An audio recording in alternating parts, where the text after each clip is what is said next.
Assalamualaikum warahmatullahi wabarakatuh. Alhamdulillahirabbil alamin wa bihi nasta'in wa ala umuri dunya waddin. Wassalatu wassalamu ala asyrafil anbiya'i wal mursalin sayyidina wa maulana Muhammadin wa ala alihi wa sahbihi ajma'in. Amma ba'd. Pada kesempatan kali ini, kami dari kelompok 1 akan membahas tentang telaah perkembangan kurikulum Indonesia dari masa ke masa. Langsung saja untuk pembahasan yang pertama akan disampaikan oleh Mbak Soli. Baik, pembahasan yang pertama yaitu mengenai pengertian kurikulum. Nah, istilah kurikulum ini berasal dari kata kurir yang artinya pelari dan kurere yang artinya tempat berpacu. Dan kedua, istilah ini pada awalnya itu digunakan dalam dunia olahraga.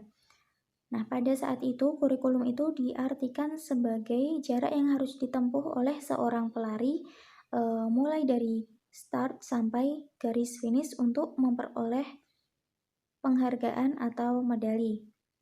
Nah, kemudian pengertian tersebut diterapkan dalam dunia pendidikan menjadi sejumlah mata pelajaran yang harus ditempuh oleh seorang siswa dari awal sampai akhir program pelajaran untuk memperoleh penghargaan dalam bentuk ijazah.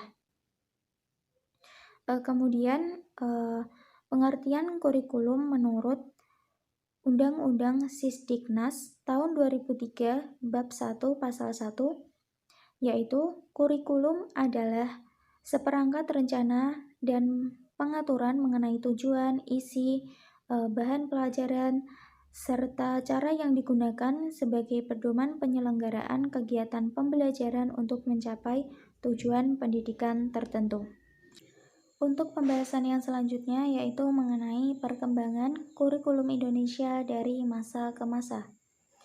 Dinamika perkembangan dan perubahan kurikulum Indonesia ini dapat diruntut sejak pra-kemerdekaan di mana pada masa ini sekolah sudah mulai dikenalkan akan tetapi masih sangat terbatas. Selanjutnya, perkembangan dan pengembangan kurikulum pada masa kemerdekaan yaitu pada tahun 1947, kemudian 1952, 1964, 1968, 1975, 1984, 1994, 2004, 2006, dan yang terakhir adalah 2013.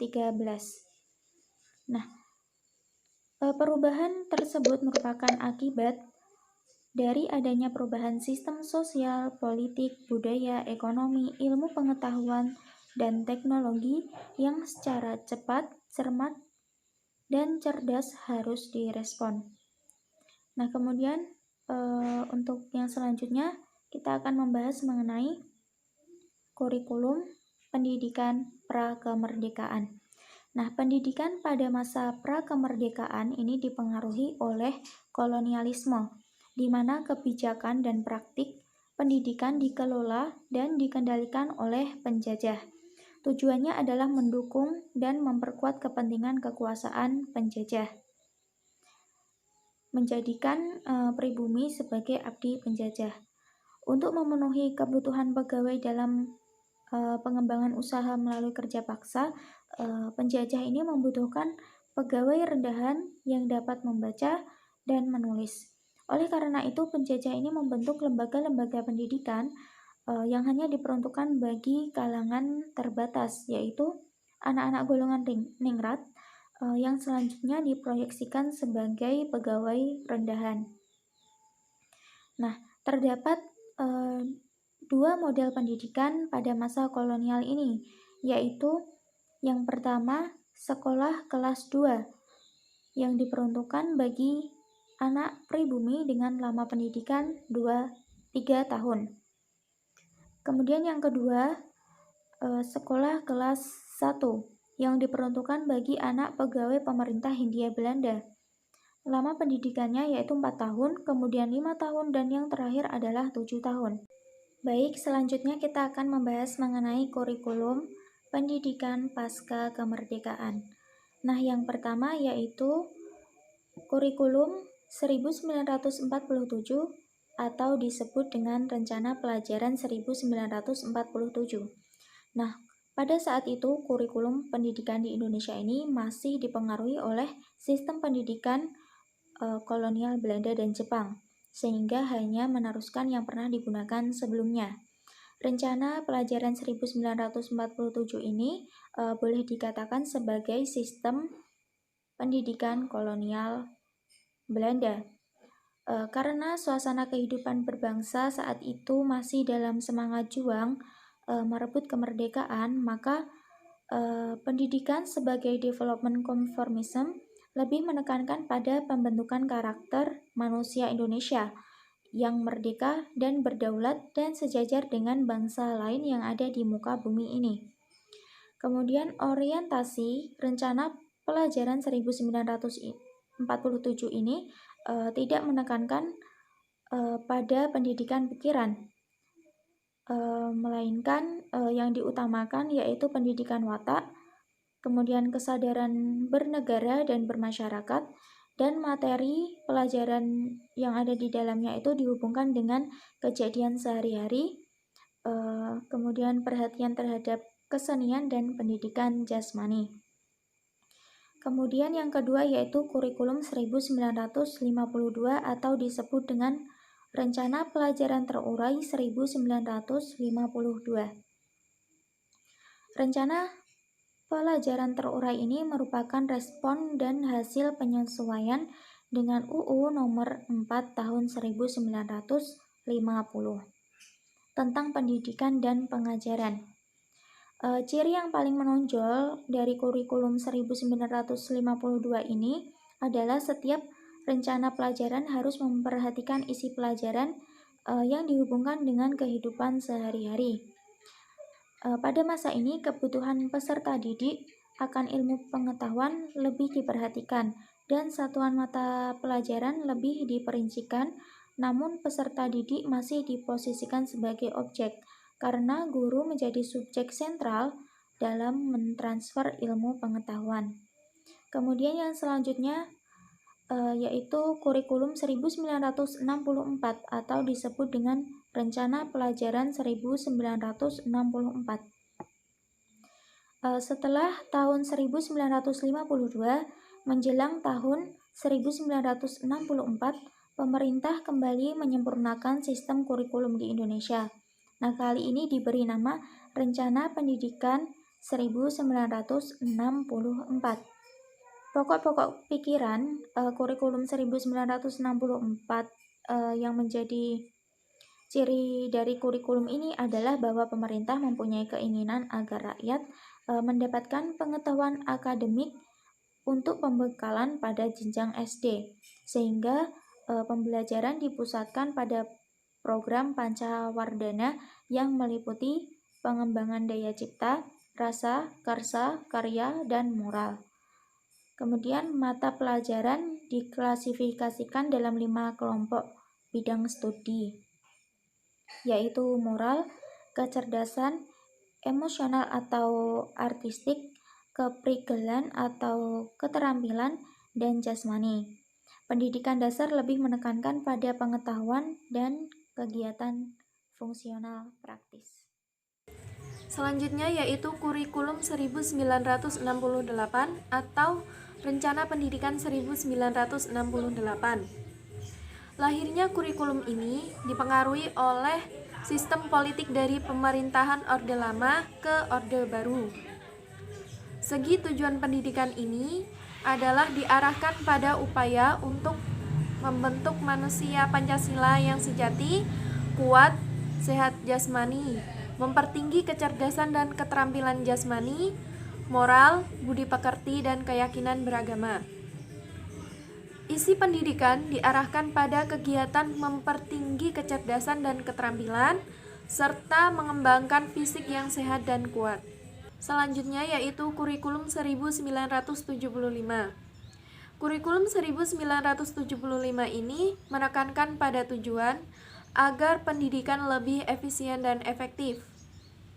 Pada saat itu, untuk pertama kalinya, tujuan pendidikan jelas terlihat, Metode, materi, dan tujuan itu dirinci dalam prosedur pengembangan sistem instruksional atau PPSI.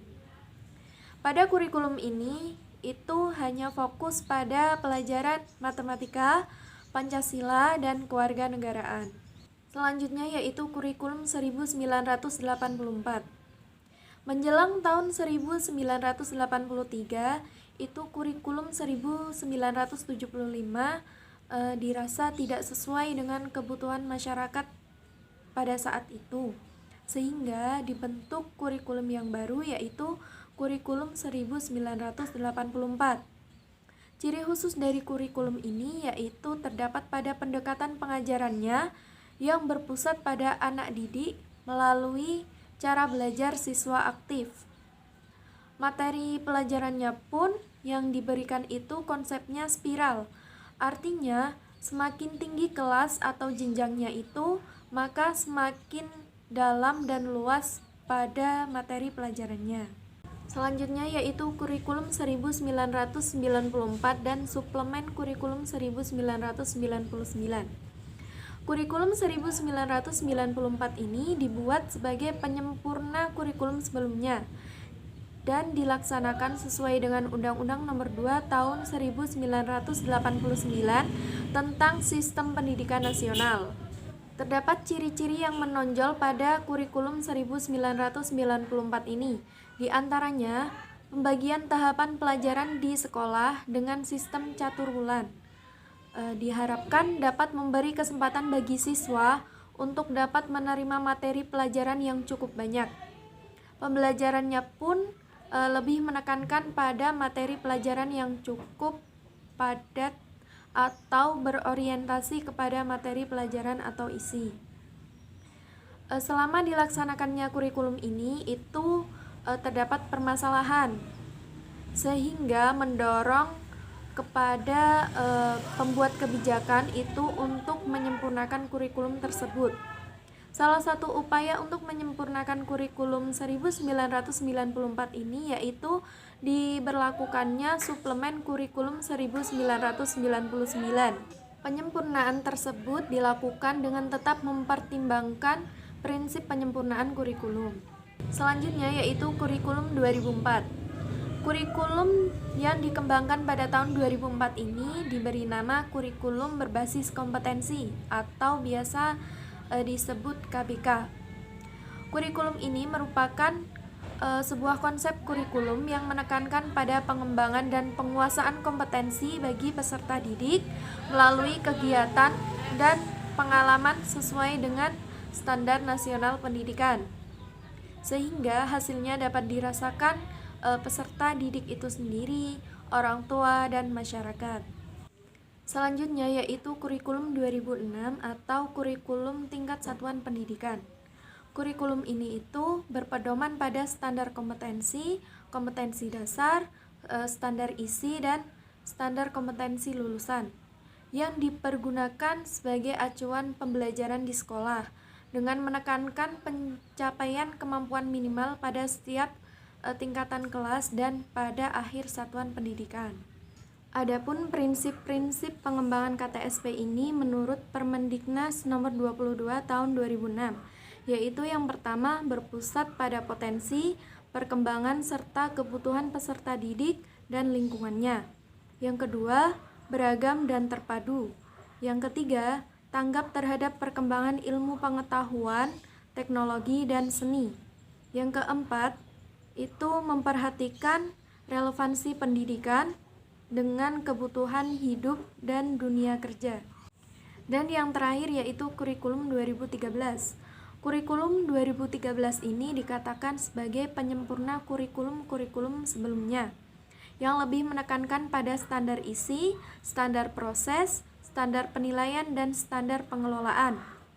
Pada awal penerapannya ini itu hanya diberlakukan di sekolah-sekolah pilihan atau tertentu yang pada akhirnya dapat berjalan di sekolah-sekolah pada umumnya dengan membutuhkan waktu yang lumayan panjang.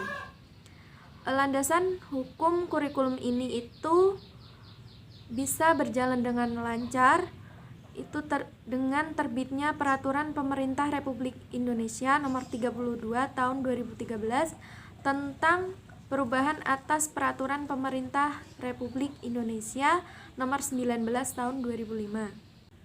Demikian yang dapat kami sampaikan, kurang lebihnya mohon maaf. Wassalamualaikum warahmatullahi wabarakatuh.